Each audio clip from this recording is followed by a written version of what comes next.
Good morning, comrades. It is a beautiful Friday. Friday, the 23rd of April, 2021. This is your daily Good Morning, Comrade. What is happening, folks? We got G Wolf in chat hanging out. What's going on? It's Friday and you're tired? Oh, well, at least it's Friday, right? You're off on the weekends, right? Right? Most people will still get hell like that, right? Still? I don't know. But what's going on, everybody? We doing all right? We doing good? Yeah, we had a good recording, me and Robert, last night. We talked about a lot of stuff. We talked about Louisiana, like weird, like elected types. Hey, happy belated Earth Day, Ginny. How are you doing today? It is all right here. We doing good. We doing all right. So what's going on? I got a couple stories to get to today. We got some, yeah. I got work after this, so it's gonna be a wild one, everybody. It's gonna be a wild one. So I guess we could just jump right into it. Jump right into that. Oh, okay. So you have the we might have a very special guest coming on today. We shall see about that as well. But I did want to at least start with a couple stories. This is a wild one. It's definitely not like top line news for most of the world, but I got to tell you something, folks. Gender reveal parties out of control. So out of control in this particular case that there was a explosion large enough at a gender reveal party that it rocked homes miles away. Let's read. It's a boy. An explosion that rattles homes within a 20-mile radius Tuesday night is being blamed on a gender reveal celebration at a Kingston quarry that police say involved more than a pound of tannerite and blue chalk. I don't know what any of these things. Dumb people, liberal people. Yeah, exactly. This is like, why is it so important that like you essentialize your child, like you assign them a gender like before they're born? Like they're not even like a human being yet.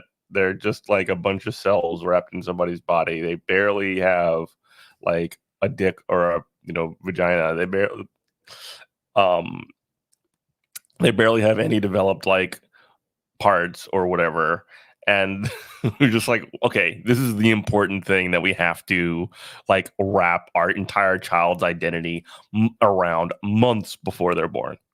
It's insanity, like when you think about it. Many residents and communities across the southern New Hampshire and northern Massachusetts reported hearing the explosion just after 7 p.m. No injuries were reported in the quarry at Torremeo Industries on Dora Road. Oh, thank God the Industries was okay. Kingston Police Chief Donald Briggs Jr. said are looking for those involved. So they're looking for they're looking for a family for committing the crime of having a gender reveal party, which also seemed to happen to include explosions. It's just more crimes. Obviously, depending on the amount of explosives they were using, it could be extremely dangerous, Briggs said Wednesday. Gender reveal party accidents, some deadly, have made headlines as they've grown in popularity among expectant parents over the past decade. So I only bring this story up because, like, I don't know. I just find it like jaw dropping that, like, I get it. People, you're excited that you're gonna have a baby or whatever, but like, I'm not like, hey, good morning, counting Averjacks. I'm not like sure why there's just this complete and utter rush to like surround your child with like, okay, this is going to be like, there's like the old image of like the dad like who just had a kid and like he's got his football or whatever and he's got like a bunch of like boy coded toys or whatever, and it's like it's a girl, like that kind of shit. Like it's very, very hokey and very, very dated. But people are trying to make like the lamest, like dumbest thing like seem like cool and exciting. It's so desperate, and it's like the most cringe thing when it's like, oh, you cut open a cake and it's a blue cake, so it's a boy, and then like it's taken just to the super mega like American extreme of like, well, let's make it have fucking explosions and jet skis and like whatever it can possibly be to make it just as big and like American as possible. I don't know. I can't. Something about this is just extremely fascinating to me. I don't know. Last year, a device from a gender reveal celebration sparked a massive wildfire in California that resulted in a firefighter's death. So basically, that was a murder. In February, a New York man died after the device was creating after the device he was creating to reveal the gender of his baby exploded. His brother was also hurt. Jesus Christ. His death came 2 weeks after a man attending a gender reveal party in Michigan was killed when he was hit by shrapnel from a cannon. Unbelievable, folks. This is like, I don't know. In Kingston, police found a container filled with chalk and tannerite at the quarry. Blue powder covered the ground. Tannerite, it was a boy, folks. It was a boy, or it was it was going to be a baby that they were going to determine, like, oh, we're going to call this a boy, I guess. We're going to assign this baby like boy before birth. I just told anyone who asked it about it that it was going to be a girl. There was no party of any kind. Oh, wow. I don't know. Like, there's a lot more here, but like, I don't know. every time I see one of these stories, it like blows me away, like figuratively, not literally, that how ridiculous these things can become. But yeah, that was like, I saw that kind of scroll on the timeline this morning, and I just kind of like had to jump in and say it. I did want to talk about this.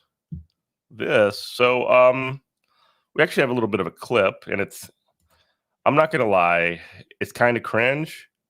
It's something that has been like, so force the votes back again, folks. Like, I don't know why.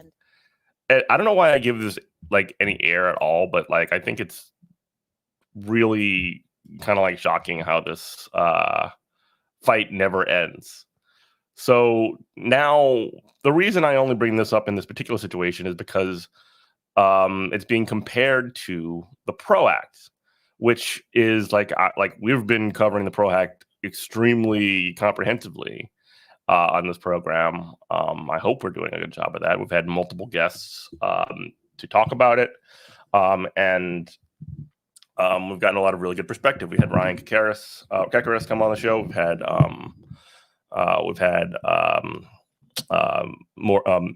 Megan Romer and Chris Curley come on and talk about the freelancer perspective of it. All kinds of stuff, just to make sure that we cover this thing as fully and as completely as possible. But let's take a look at this video and let's see why. Let's see why bad faith thinks that force the vote is. I'm sorry. Why comparing the PRO Act and force the vote is like an actual real thing that you can do or should be doing. This year has felt epic, and I know that people are so frustrated that we keep going back to $15 minimum wage and force the vote. But those were important moments because the $15 minimum wage was reconciliation. It was a 50 vote situation. And that's why there was so much importance attached to it. And force the vote was so important because it was where Nancy Pelosi has so much control over all of these process issues, could actually be forced to do some of the things that would have enabled the process to be smoother. All right, hold on a second. Let's pause it right there. Dumb people. Well, I mean, I try to be like measured in how I criticize these things specifically, but like, okay, this is the thing that keeps coming up with force the vote, and this is how it's different from the PRO Act, is that like the force the vote question or the force the vote approach, I guess you could say, was not there was no potential victory on the horizon. What a victory in forcing the vote would have been a symbolic loss. And there wasn't even the energy to organize around that because there was no like down the line prospects. It's basically organizing to take a L. So like, let's just get that out of the way on the front end. Here, to have agreed to having committee meetings, to agree to the committee appointments that the progressives never actually got. Okay, that was not a part of force the vote. Force the vote was,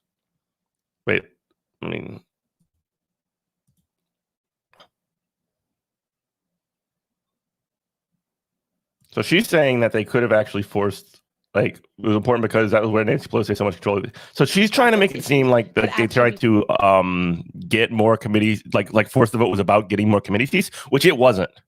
Force the vote was about getting a Medicare for all vote on the floor. It had nothing to do with committee seats, not in any way that I've seen it. I mean, they can rewrite it if they want on the back end, but it was literally, you basically hold Nancy Pelosi's speakership hostage for, in exchange, you get a up or down vote on the House floor for Medicare for all, which was going to lose. That's what force the vote is. So if they're talking about committee seats, that's not what we're talking about here.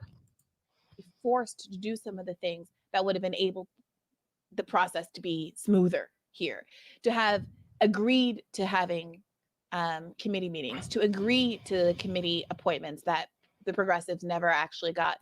Now, I agree with holding Nancy Pelosi accountable. Let me get that part out of the way too. Like the idea of like leveraging her to do specific things is a good idea, and the whole the point, the reason why forced to vote was not good and why it wasn't effective was because there was like nobody in Congress was behind this idea. Nobody in terms of like who in terms of like organizations, DSA and unions and other organizations were not on board with this. The only people that were pushing for forced to vote were online podcasters, essentially.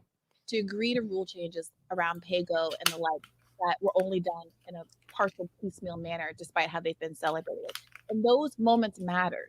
And knowing how much retrospect, in particular, as powerlifting now, how much potential was in those moments, really makes you think about why there was so much seemingly coordinated pushback against even having a conversation about how to design a strategy around those moments. And when you look at the obstacles we're up against now, and the things that some members of our left community were saying back then, like, we just don't have enough time to figure it out.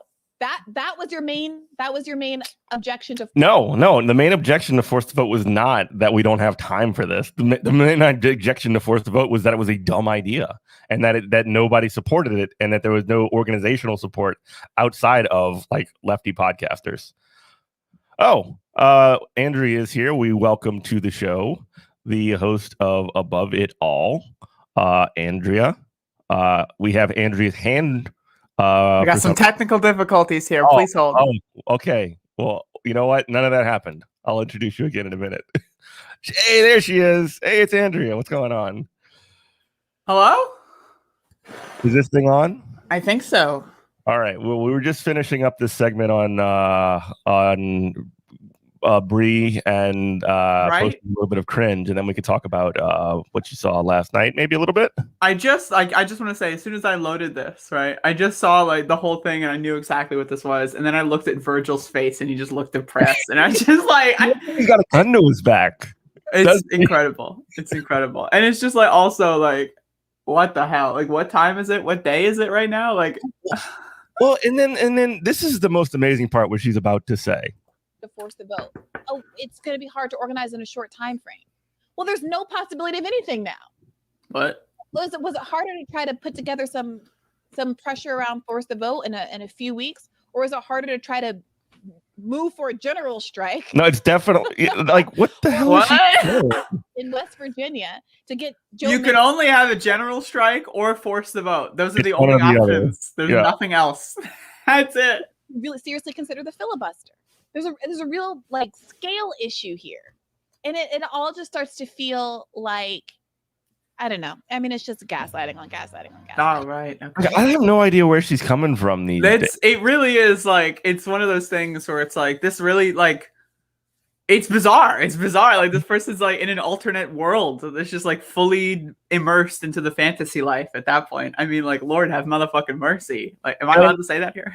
Yeah, you're fine. The weirdest thing about it, and I keep like thinking this with forced to vote, because I'm trying like my hardest, and this is probably the dumb part. Like, I'm trying the hardest to like give that perspective like some benefit of the doubt. Like, to see. I'm not. Well, let me just like, I'm trying to just at least see what they're trying to say. Right. It it makes no sense. It really does make no sense. I just don't get it. You know, it's like such a like a goofball strategy. I hate that. That's why I stopped using StreamYard, because of that. When I just get the popped zoom in, you know, impromptu. I'm not ready. Here I am. I'm a small person. I'm fully content with my size, and then boom, full screen. I'm not a full screen person. I'm not ready for that. I'm sorry. My pores are still leaking. I don't know what's going on. I was just about to say how nice your pores looked. So there you go. Thank you. Anyway, Andrea is the host of Above It All. She is here, and she has been out in the streets of North Carolina. You were out last night, were you? That is correct. That is what were you all doing out in the streets of North Carolina? What's going on out there? Well, I do want to say up front that we're going to be out there again tonight. And so right now what the strategy is we are going to shut down random, like we don't even know spots yet, parts of the city, because Well, let me just say, let me recap this for those of you that don't know. There was a police shooting about 5 minutes down the street from me. And I read about it in the news, and I don't leave the house, right? Because, look at me, right? So I don't leave the house, and I read about it in the news. So I walk down there, and there's like, police tape, and there's like a bunch of people, and there's like, there's no cops though. I didn't see any cops by the time that I got there. That's when they had all left.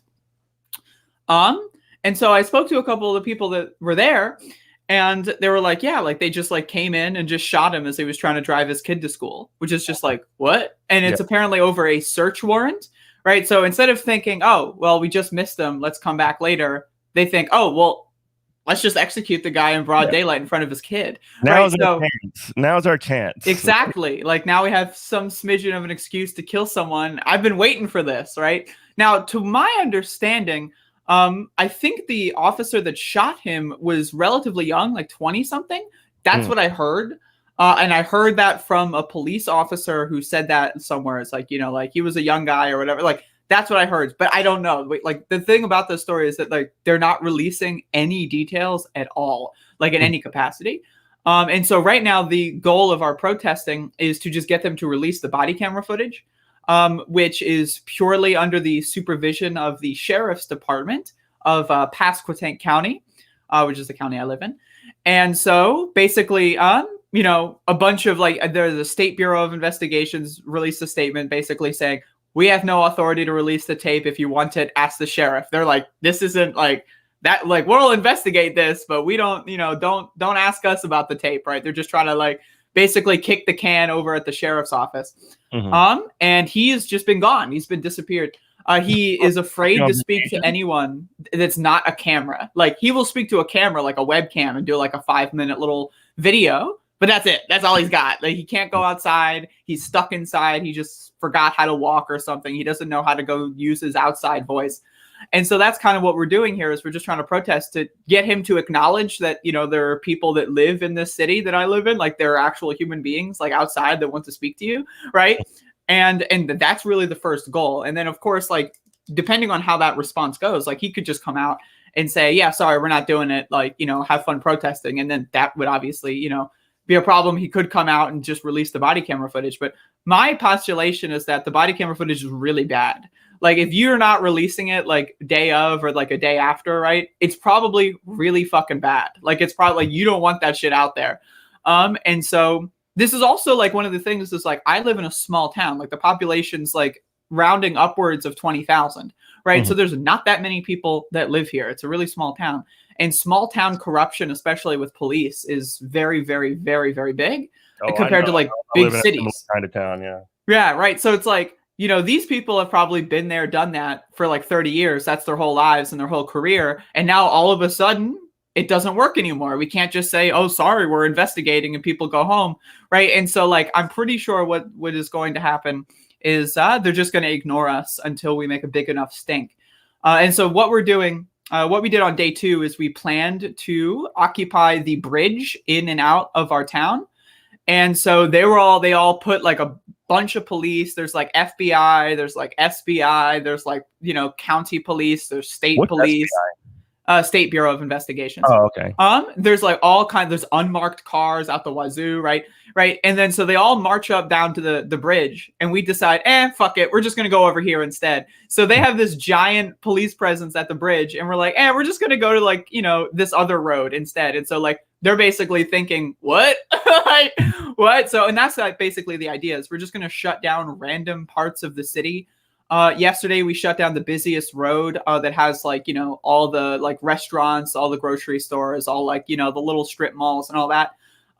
We just shut down the whole street. And so we almost got hit by a bunch of angry Trumpers at some point. But, no.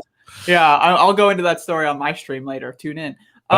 Tune in Above It All right after this. Yeah. And but yeah, no, it was like, so like that's the thing is we just went to a different street and there were almost no police up until a point because they just didn't know what we were doing. And so basically the idea is like every day we're just going to occupy and shut down random parts of the city that specifically make the city money, right? So it's like all these chain restaurants, all these like, all that shit that's going to make people money. Like, and not, the people that live here. The people that live here are going to work. They're just watching through the window, right? And they're like cheering us on through the windows. And they're like, some people are like sitting outside because no one's going into the store because the road's blocked off, and they're just chanting with us and stuff, right? But it's going to make the people that own the franchises, pretty upset. Hey, where's my money? Right. And so, oh my God, just scrolling over the fucking click on that one, the Reagan Bush license plate. I can't with that shit. Incredible. Man. I can't with that. That's one of the bitches that almost hit us. If you zoom in, like I swear to you, it's worth it. Zoom in and look at this fucker's face. Like try to zoom in and look at their face. It's incredible. Yeah, she almost hit us. How does that Reagan Bush thing look so new? That's incredible to me. That's also incredible. I feel like they purchased it on eBay, mint condition, Reagan Bush 84. I'm like, what the hell? All right, I'm you have to open the photo in a new tab. Right click the photo and then click like open a new tab. I can't believe that we're doing boomer tech support here. This is your job here. Helping me. It's all good. I think you have to like open the photo in a new tab. You have to like the actual photo itself, like open image in new tab. There you go. See, right there you go. Right, it's all good. It's all good. You got this. And then you can zoom in. Yeah. So this bitch, like, this is such a good photo of her. Like what is going on here? I can't with that. The whole photo is just amazing, right? But her face is specific. She looks so uncomfortable and enraged. Trying to get Letterhack to draw this. This would be great. It's so fucking good. It's amazing. And so that's the idea. Is we're just gonna walk around town. And we've got now it's the weekend. And yesterday we had a bunch of people from like other like areas in North Carolina and like other places coming in. And they said that more people are going to be coming in tonight to provide us with support. And so basically we're just going to try to occupy and shut down as much of the city as possible. And again, it's a really small city. There's like 2 main roads, and we just like occupied the entirety of the busiest road in the city yesterday. And so we're going to try to occupy other places of the city and just roam around and not let them know what we're doing, because we don't even know what we're doing. And we're just kind of deciding on the fly. Yeah, you have any questions? I wanted to sort of it looks like there's a couple of hundred people that are out there, at least in some of the pictures. It's not always easy to tell from photographs, and I suck at counting crowds. It's almost something I don't know that anybody's good at. But like I guess, how many people were out there? And also sort of critically, is this being led by the family? Is this being led by community groups? Or like sort of who's sort of somebody's got to be kind of organizing this, at least to some level, right? Well, actually, this is very interesting because, on the first day, basically the rallying point was the city council was doing an emergency session at 6 p.m. on the day of the shooting. And so basically everyone who wanted to go there and voice their discontent did so. And so like, that's where we all kind of met each other. And there was probably, and then they wouldn't let us in. And then like some of the city council people tried to come out and give like a nice little speech. And like, we were just shouting them down. So they ran off. And again, this was a small town, right? So it's like, we had probably 100 people ish at the city hall on the day of. And then at that point, we just decide, we're just gonna protest throughout the entire city, and it doesn't take long. Like we went back and forth through the main parts of the city like 3 times that night because again, it's a small town. And the only reason I call it a city is because it's literally called, Elizabeth City. It's not really a city, right? But it's like that's what it's called. And so we basically just talk to each other. We and there's really, as far as I'm concerned, there's really no movement. It's very decentralized. We're just kind of like all like huddling up and thinking of like where we're going to meet. And then we just decide when we meet. And that's kind of what we're doing. And, it's the upside of that is like, the cops don't know what we're doing. Right. And so that takes more resources on their behalf, and then they have to spread themselves out thinner and then all that kind of stuff. And then also, it allows people to voice what they think and all that stuff. And yesterday we went down to the scene where the shooting took place. And, we spoke to some of the people that are in Andrew's family. And we did some money collection and, exchanged information so that people could send them money and, provide support and stuff like that. So they're definitely involved. But, they are not taking a heavy involvement as of this point because, I mean, they're grieving. It's a horrible situation to be in, right? So, but yeah, they're definitely involved, and we're trying to support them with the best that we can. Great. It's awesome that y'all out there. Are there any like organized groups that are sort of being a part of your protest? Anything like Black Lives Matter groups or DSA? Yes. Yesterday, a couple a couple came down. I'll be honest with you, I don't remember all of their names, like the names of the groups, right? But a couple did come down, and they were like, you know, at the rally point, they were like introducing themselves, and like a couple like legal groups came down and said like, if anything happens, like, and you need legal help, you know, you can contact us and that kind of stuff. Yeah, it's always to have legal observers. Exactly. Yeah. Yep. But they're kind of like taking a back seat. They're letting us kind of like just do what we're doing. And so this is a very like community driven, you know, process here. Like this isn't, and again, it's not like it's in a major city. A lot of the people that are out here know each other, and like, you know, I've seen people seen at the store or whatever, like, and that kind of stuff. So it's like everyone that you're going to see in the crowd, you're going to recognize, and that kind of builds like the sense of community and solidarity, because it's not like everyone out there is just a stranger because you live in a city with millions of people. There's only about 20,000 people here, right? So like if you're out in the streets, you know, you're going to be out in the streets every day, and you're going to recognize, you know, and you're going to build those you know, relationships and strengths and that kind of stuff.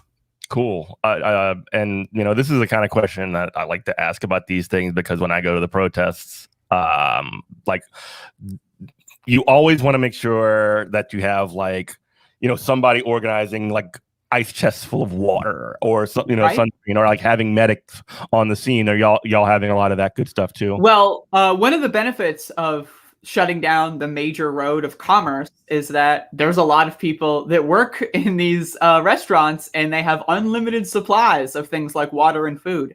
And so at some point, a couple people from the grocery store, when we were by the grocery store, they just came out with giant, you know, like 24 packs of bottled water and just started handing them out.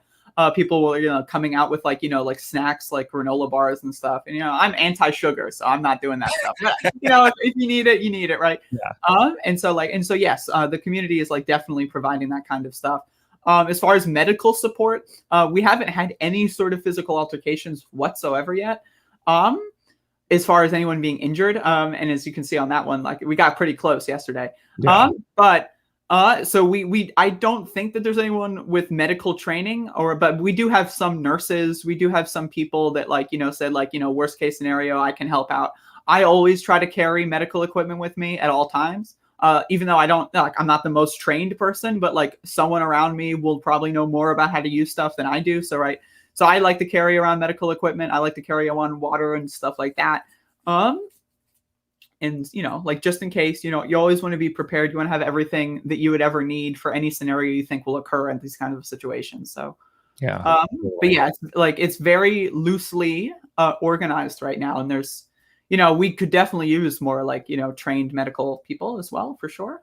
Yeah. And you've said you had no altercations with the cops. I mean, inevitably, like, there has to be some level of, like, you know, I mean, maybe not, but like, do y'all have like, I guess, what is the mood, I guess, more generally of the protest? And like, have the cops, has it been tense between the cops and the protesters, or has it been kind of chill? Really, the only intensity that I saw was there, like, when we were in this area, you know, the cop cars, you know, sometimes like we're marching too fast and the cop car gets stuck in the crowd, and then they're trying to like get the hell out of there because there's, you know, they're afraid for their lives, right?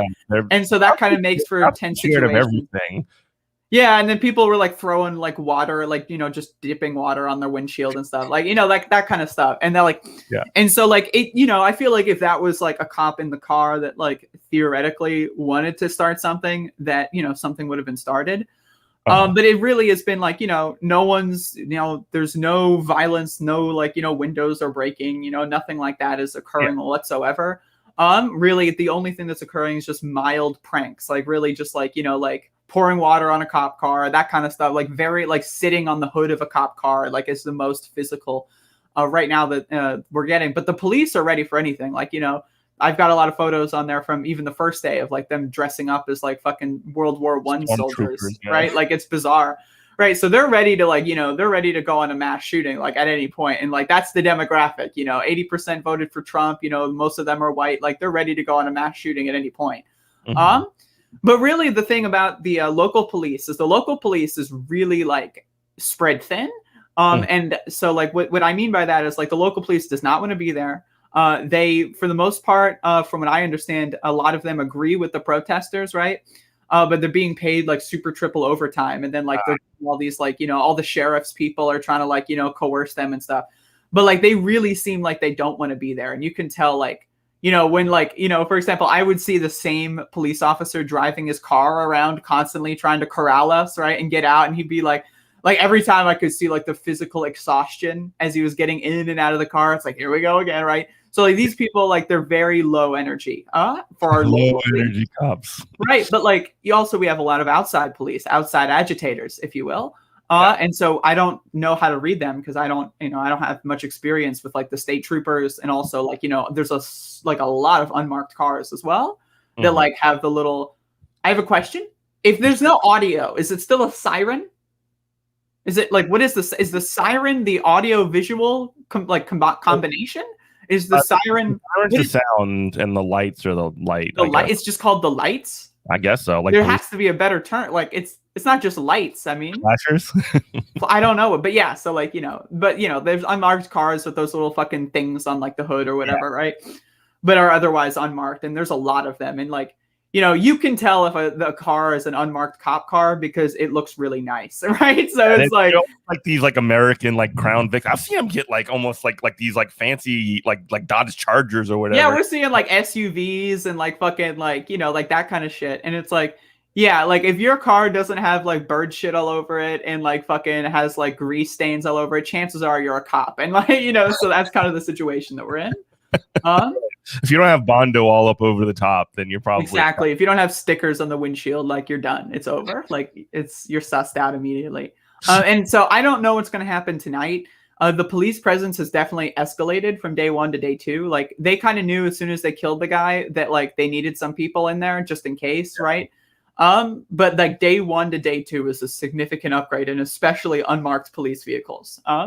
Like I saw maybe like 1 or 2 on the first night, but I saw I counted at least like 30 or 40 on the second night. And so, and the weekend's approaching. And so a lot of people are going to be off of work, and a lot of and we're planning to occupy the city for like earlier than like, like evening, like do it sort like more so during the day when like, that kind of stuff. And so. Yeah.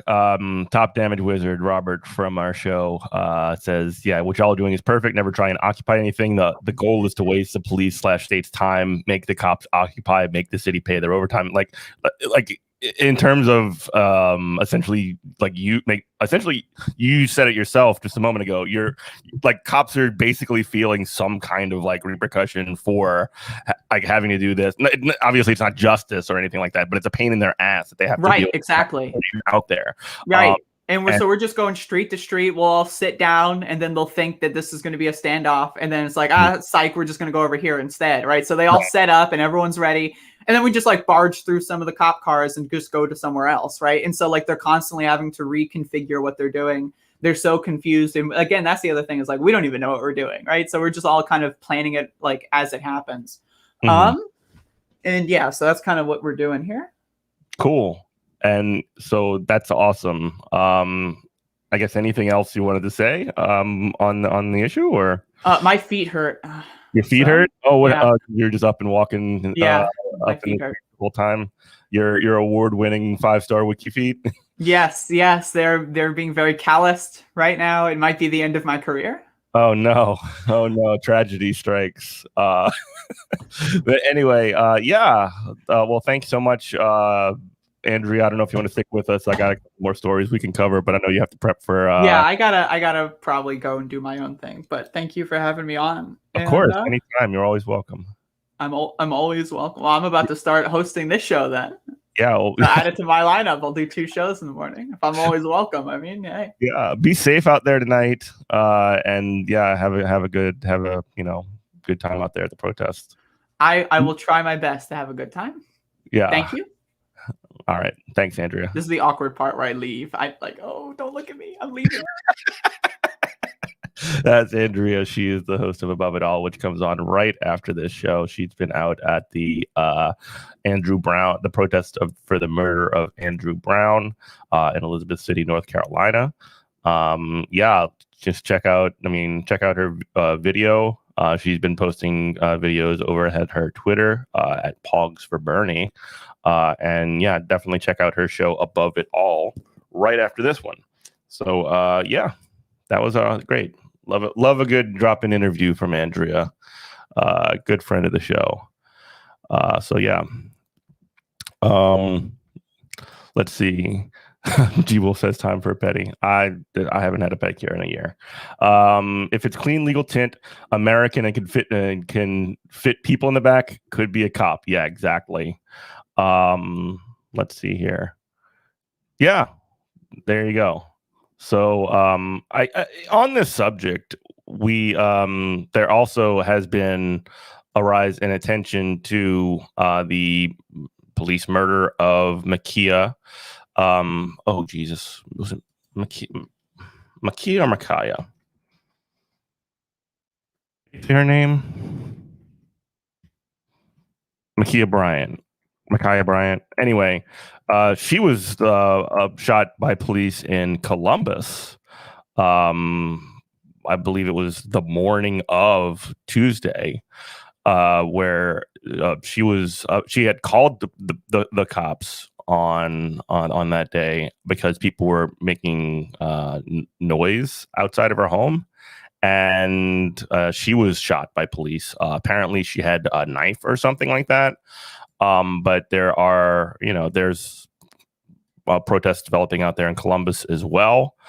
She was, I think, 15 years old when this took place. So, good Lord, just cops like I keep saying are out of control, folks. They are out of control. So yeah, how's everybody doing in chat? How are we doing over there? Probably got like one or two more stories to cover. But yeah. Oh, I do want to circle back to force the vote. I wanted to fit Andrea in.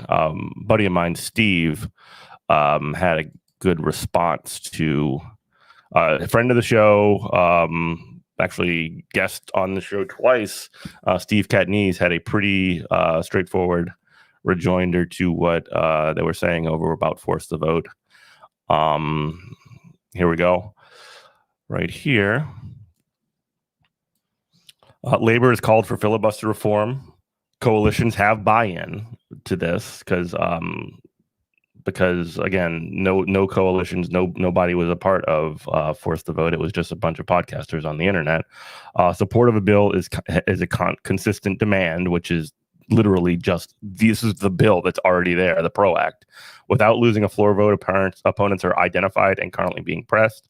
Right now, Kirsten Sinema and Mark Kelly and Mark Warner are the only three senators that are Democrats that have not supported it. It's already passed the House, by the way, and forced to put toxic elements to the forefront, which broke, not built support. Yeah, I mean, like the point of force to vote, or like a lot of the tactics of force to vote, was to essentially say you're with us or you're against us. You're essentially like, if you're not doing force to vote, then you're a sellout, just like Nancy Pelosi. Jimmy Dore literally said of AOC that she was standing between us and healthcare, which is just like ridiculous, right? The AOC is one of the most pro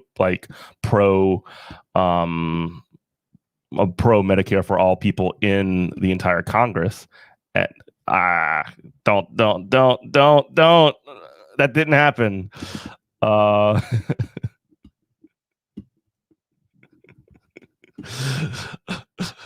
been owned. Anyway, I lost my train of thought.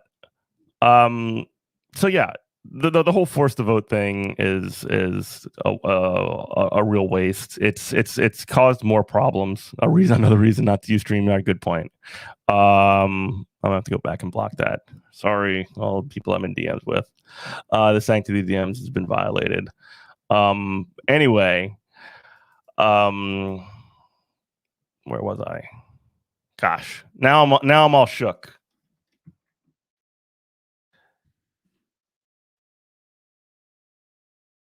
Yeah, force to vote bad. All right.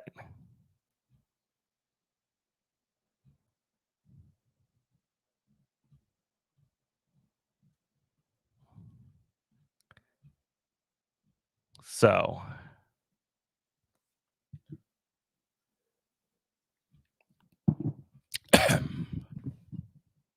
I've had no visits from cats today. They have absolutely abandoned me. I'm on my own.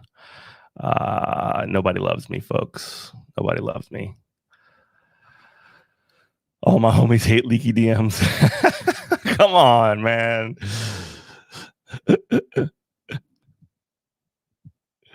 You've leaked way worse on stream. I hope it's not my. Oh, I haven't sent you any good DMs though. Let's see here. What else? What other news is there? Like, what's going on in the news, folks? What is going on? As of right now, it's just me and y'all.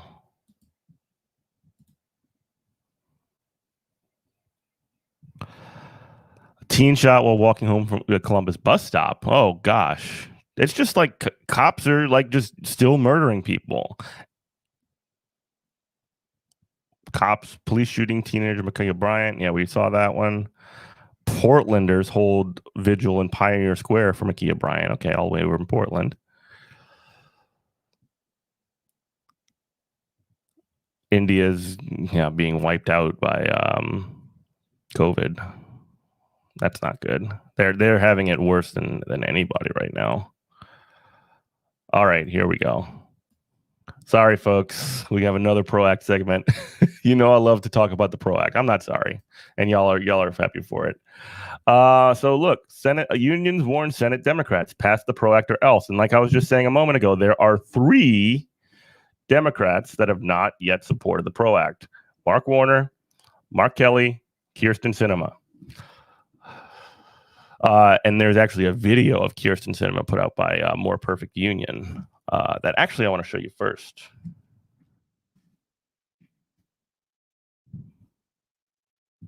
So Kirsten Sinema is one of the 3 Senate Democrats that has not supported the PROACT. She's been quite terrible, just sort of in general, on if in the Senate. I mean, everybody remembers when she gave her like ooh thumbs down to the $15 minimum wage provision in the budget reconciliation bill. So she's definitely been targeted as basically, a bad in Congress, and for very good reason. And here she is talking at a business group addressing the Arizona's largest business group about the PROACT. This is once again from More Perfect Union, a great follow. Check it out. They did fantastic coverage of the Amazon union as well. But here's Kirsten Sinema on her concerns about the PROACT.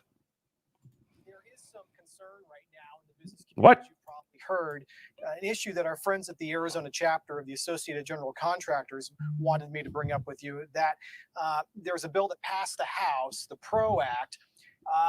Give us a sense, as this bill makes its way to the Senate, where you intend to be on this. We know it's an evolving issue, and if you'd be willing to have a discussion with employers in Arizona about our concerns about this bill being a disruption to the workplace and to our business environment. Well, I would welcome such discussion. As folks who are listening today know, the way I make decisions on behalf of Arizona and for our constituents is by listening to the business leaders who will be impacted by these decisions. So did y'all catch that? Did you see who she's worried about? This is literally a bill. The PROACT is literally a bill that would make workers give them a better opportunity to organize unions on the job and opportunities to essentially protections rather from bosses retaliating, from misclassification. And what is Kirsten Sinema's concern? She's concerned about the businesses. She's not concerned about the people. She's not concerned about the workers. She's concerned about the businesses. Issue. And if you'd be willing to have a discussion with employers in Arizona about our concerns about this bill being a disruption to the workplace and to our business environment. Well, I would welcome such discussion. As folks who are listening today know, The way I make decisions. The way she makes decisions, yeah. On behalf of Arizona and for our constituents is by listening to the business leaders who will be impacted by these decisions. So she listens to the business leaders. She doesn't listen to workers. She doesn't listen to her regular constituents. If you're not a business leader, this is what she's literally saying right now. If you're not a boss, then she doesn't care. She doesn't give a damn what you have to say. So I want to discuss this legislation, and I want to know the impact it would have on Arizona jobs and the economy. Now, there hasn't been any movement on the PRO Act yet in the United States Senate, but I can tell you that many Arizona businesses have already reached out to my office, and I know have discussed the concerns that they have with the PRO Act with some of the folks who are on our call today. Now, right now, this legislation. So basically, she's saying, I listen to the businesses and the businesses say no. I listen to the bosses and the bosses say no. So she's basically saying that you're not getting no PRO Act, sweaty. You're getting thumbs down on that too. You can, fuck off, like her ring says. Is not scheduled to come before the full Senate, but we are watching carefully because some of the PRO Act provisions, especially in regards to the worker classification test for independent contractors, could become a part of other legislative ideas. So I would ask all the members who are joining us today. So she's saying that she wants to gut the PRO Act and find certain pieces that she likes. Yeah, you got to stand up for when will somebody stand up for the businesses? Please stay involved with my office and help me by sharing information about how this would impact you and your company so that I can go back to Senate leadership and folks on both sides of the aisle to discuss the concerns that Arizona businesses have. So again, so again, Kirsten Sinema is somebody who's proven that she's not going to be a friend in this. She is someone who needs to be pressured. So if you are, if you go to passtheproact.org, you can actually sign up to do phone banking. You can essentially call voters, you can phone bank. It's super easy. It's actually kind of fun because you just get on this thing, you press a little button and it automatically calls somebody. You have a perfectly set up script. I've done it a couple times and I hate phone banking and I thought this was enjoyable. But you can actually sign up onto this dialer. And you just go to passtheproact.org. It should be there. You sign on in this dialer. You just call people in. It's going to be either Arizona or Virginia. And you basically call, folks that have indicated that they would be friendly. And you can essentially, if they agree to call their senator, you can actually just press a button and it patches you through. And you can sort of be on the line when people call their senator's office, which is kind of a wild ride. So I would encourage people to do that. Go to passtheproact.org. And you can sign up for a phone bank shift. I know I keep mentioning DSA with this, but Democratic Socialists of America have already made over 600,000 calls. And in that time, we've gotten Angus King and also Joe Manchin to flip on this. So we're in, so there's definitely been an impact, but we need to get just 3 more senators before we can get to 50. And then after we get to 50, we can at least get a vote. This is the vote we want to force, folks, because it's already passed the House and it's actually something that we could get pressure from because the unions are behind this. We have many other coalition partners. And plus, critically, right now, the big infrastructure bill that the Biden folks have pushed forward includes the PRO Act, and if that goes through on budget reconciliation, which might be the case, it would only need 50 votes to pass. So this fight is not over, and we should definitely be plugging into it. That's going to be it for today. I'm going to go ahead and end the stream, but definitely make sure to go check out Andrea on Above It All, which is coming on next. I'll find a link for that show. You can check her out.